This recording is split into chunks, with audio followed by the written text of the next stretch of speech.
দিনের পর দিন আমাদের ভিডিওতে একদল মানুষ ছুটে আসতেন এবং লিখতেন ভারত কিচ্ছু করতে পারে না, ভারতের সেনাবাহিনী কাপুরুষ, ভারতের সেনাবাহিনীর ক্ষমতা নেই পাল্টা অ্যাকশনের। আর আজকে সকলকে চমকে দিয়ে সমস্ত সমালোচনার জবাব দিয়ে পাকিস্তানে ঢুকে কার্যত 50 জনের জঙ্গিকে নিজেদের জেহাদ দেখিয়ে দিল ভারতের সেনাবাহিনী।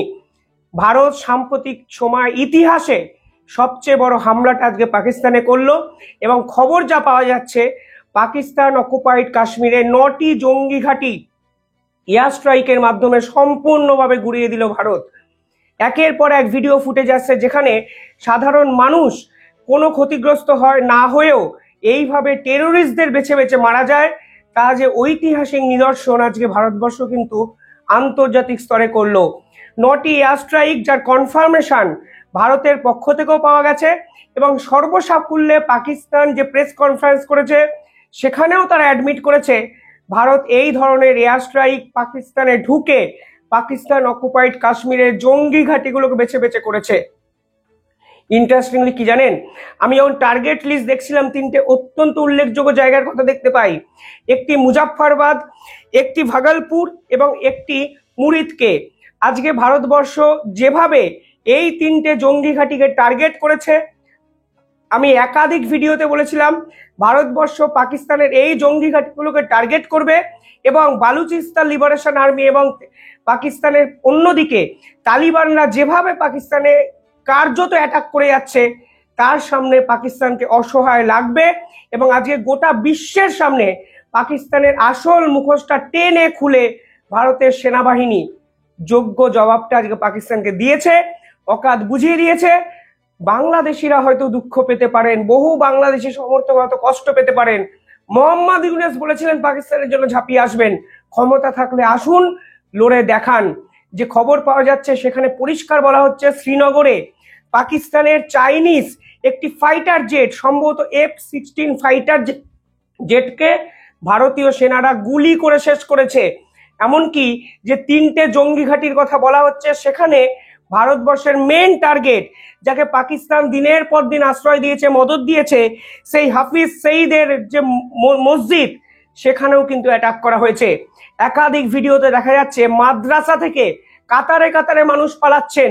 তাদের একটাই আশঙ্কা, এই পাকিস্তানের পিওকে অঞ্চলে যে মাদ্রাসাগুলো জঙ্গি তৈরির আঁতুড়ঘর হয়েছিল সেখান থেকেও মানুষ পালাতে শুরু করেছে, কারণ যে কোনো মুহূর্তে ভারতবর্ষ সেগুলোকে আক্রমণ করবে এবং তার উপরে কড়া আঘাত আনবে।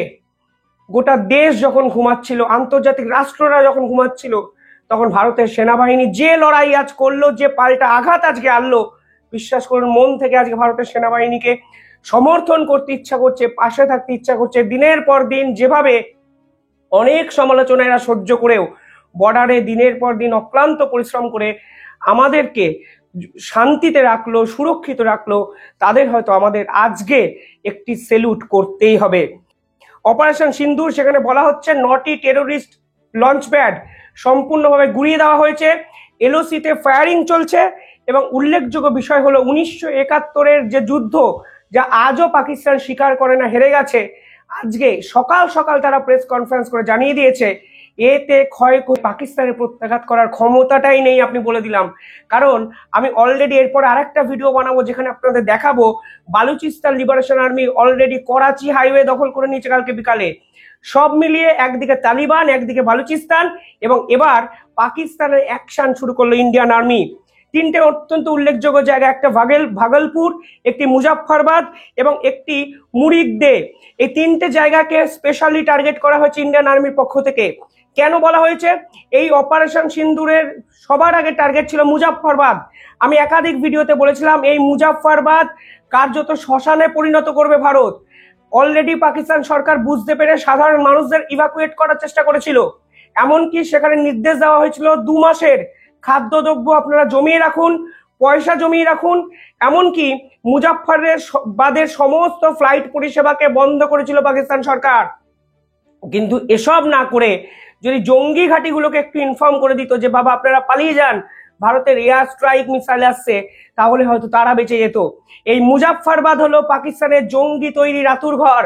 দিনের পর দিন পাকিস্তানের ওই যে পিওকের মুখ্যমন্ত্রী নরেন্দ্র মোদীর নামে গালিগালাজ করে এই অঞ্চলের মানুষকে উস্কান এবং এই অঞ্চলে যে জঙ্গি ঘাঁটি ছিল হিজবুত, আল বাদার কমান্ডার এবং হিজবুল মুজাহিদ্দিন, এই তিনটে জঙ্গি ঘাঁটির লস্করি তৈবার সঙ্গে সম্পূর্ণভাবে গুড়িয়ে দেওয়া হয়েছে ভাগলপুরে। ইন্টারেস্টিং ফ্যাক্ট হলো, এই যে terrorist launch pad target list আমি দেখছিলাম, মুরিকদের নাম আছে। এই মুরিকদেরকে কেন টার্গেট করা হলো? খুব ভালো টার্গেট ভারতের সেনাবাহিনী এইভাবে হোমওয়ার্ক করবে আন্তর্জাতিক স্তর হয়তো বুঝতে পারেননি, ভাবতে পারছেন। এই মুরিকদেতে কি আছে জানেন? এই মুরিকদেতে আছে ভারতের টার্গেট, মানে ভারতের টার্গেট হাফিজ সঈদ। এই হাফিজ সঈদের মসজিদ নাম হলো মসজিদ। তবে অনেক জায়গায় বলছে অপারেশন সিন্দুর কেন নাম দেওয়া হলো, কারণটা খুব সহজ। দেখুন, এখন অ্যাজাম্পশন করা যাচ্ছে, অফিসিয়াল কনফার্মেশন আসেনি, যেভাবে কাশ্মীরে ঢুকে হিন্দু পর্যটকদের বেছে বেছে মেরেছে, সেই হিন্দুদের সংস্কৃতি হলো সিঁদুর। এমনকি নৌবাহিনীর এক সদস্যকে নির্মমভাবে হত্যা করে ইসলামী জেহাদি সন্ত্রাসবাদীরা। সেই ইসলামী জেহাদিদের হাতে নিহত সে নৌবাহিনীর যে স্ত্রী, তার সদ্য বিবাহিতা স্ত্রীর সিঁদুরের প্রতি সম্মান ভারতের সেনাবাহিনী জানাতে চেয়েছে এবং তার জন্য এই অপারেশনটা নাম দেওয়া হয়েছে অপারেশন সিন্দুর। তবে আজকে ভারতের সেনাবাহিনীরা মাঝরাতে যেরকম কাজ করে দেখালো আন্তর্জাতিক স্তরে, বিশ্বাস করুন, ভারত হোক, বাংলাদেশ হোক, পাকিস্তান হোক, 10 বার ভারতকে অভিযুক্ত করার আগে ভাববেন। কালকে মক ড্রিল নিয়ে একাধিক সোশ্যাল মিডিয়ায় ট্রলিং দেখা হয়েছে। কেউ বলেছেন হাতে তালি বাজাচ্ছে, কেউ বলেছেন ভারতের লোকেরা কেন শেল্টিং নেবে, পাকিস্তানের শেল্টিং নেওয়ার সময় শেল্টার খোঁজা উচিত পাকিস্তানের। কেউ ভারত সরকারকে বিঁধেছেন। আমি একাধিক ভিডিও করে বলেছি, যাই হয়ে যাক এই সময় ভারতের সেনাবাহিনীর পাশে থাকুন, ভারতের এয়ারফোর্সের পাশে থাকুন, নেভির পাশে থাকুন, ভারতবর্ষের প্রত্যেকটা সামরিক শক্তির পাশে থাকুন, কারণ এটি রাজনীতির সময় নয়।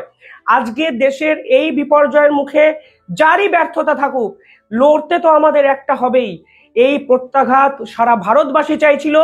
আমার দৃঢ় বিশ্বাস সন্ত্রাসবাদের বিপক্ষে যারা, তারা সবাই এই প্রত্যাঘাত এক্সপেক্ট করছিল। আর কালকে মাঝরাতে ভারতের সেনারা, ভারতের এয়ারফোর্স, ভারতের একাধিক ব্যক্তিরা সেই প্রত্যাঘাত জবাব দিয়ে কার্যত বুঝিয়ে দিল পাকিস্তান তোমাদের অকাতটা আসলে কি। জাতিসংঘে লাথি খেয়েছো, একের পর এক দেশের কাছে লাথি খেয়েছো। কোথায় তোমাদের চীন? তোমাদের ফাইটার জেট আজকে পড়ে গেছে শ্রীনগরে। F-16 ফাইটার জেট নিচে ফেলে দিয়েছে ভারতীয় সেনারা, এয়ারফোর্স। সেখান থেকে দাঁড়িয়ে কোথায় তুরস্কর ওয়ারশিপ? কি করলে তোমরা? আন্তর্জাতিক স্তরে মান সম্মান সম্পূর্ণভাবে শেষ হয়ে গেল এই পাকিস্তানের। আর যারা পাকিস্তানে দালালি করেছে, সেই মোহাম্মদ ইউনূসের উপদেষ্টা, সমন্বয়ক, সমর্থকরা যারা দিনের পর দিন ভিডিওতে কমেন্ট করেছেন, নোংরা কথা বলেছেন ভারতকে নিয়ে, অপেক্ষা করুন, আপনাদের সময় আসছে। যেভাবে সন্ত্রাসবাদ এই পৃথিবীতে মাথাচাড়া দেওয়াতে সাপোর্ট করেছেন এই ইউনূসের দালালরা, এই পাকপন্থী, এই রকম কিছু ভারতীয়রাও, তাদেরকে যোগ্য জবাব দেওয়ার সময় হয়তো এসেছে। কারণ দেশের আগে কেউ নয়। দেশকে ভালোবাসলে, ইন্ডিয়ান আর্মিকে ভালোবাসলে, আমার মনে হয় আলটিমেটলি দেশপ্রেম।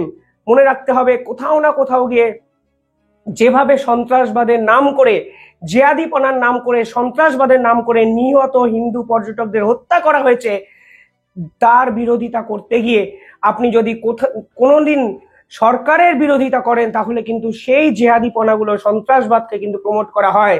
দয়া করে এই সময় ভারতের সেনাবাহিনীর পাশে থাকুন, কারণ ভারতীয় সেনাবাহিনী আমাদেরকে যে উপহার দিল, আমার মনে হয় এ জন্মে দেখা আমাদের জীবনের অন্যতম সেরা উপহার। মুহুর্মুহু আপডেট আসবে, সারাদিন আপডেট দেব, সারাদিন একাধিক ভিডিও হবে। দেখতে থাকুন দ্য ইন্ডিপেন্ডেন্ট বেঙ্গল। আজ কমেন্টে ভারতের সেনাবাহিনীর জন্য একটাই শব্দ, জয় হিন্দ। সত্যি আমরা গর্বিত আমাদের সেনাবাহিনীর জন্য। কিভাবে দেখছেন আপনারা কমেন্টে জানাবেন।